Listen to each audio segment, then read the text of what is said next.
ম্যাচের আগেই ফলাফল ফাঁস, কলকাতা নাকি দিল্লি। আইপিএল এর 47তম ম্যাচে জিতবে কোন দল?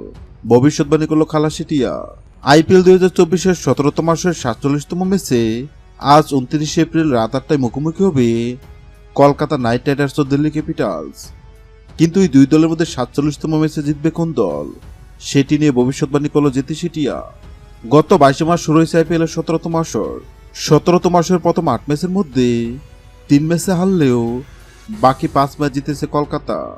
অন্যদিকে নিজেদের প্রথম 10 ম্যাচের মধ্যে 5 ম্যাচ জিতলেও বাকি 5 ম্যাচ হেরেছে দিল্লি। কলকাতার বিপক্ষে এখন পর্যন্ত 33 ম্যাচ মোকাবেলায় 15 ম্যাচে জয়লাভ করেছে দিল্লি এবং 17 ম্যাচে জয়লাভ করেছে কলকাতা।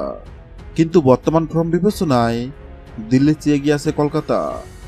আর এই দুই দলের মধ্যে 47তম ম্যাচ জিতবে কোন দল, তা নিয়ে ভক্ত সমর্থকদের মনে উত্তেজনার শেষ নেই।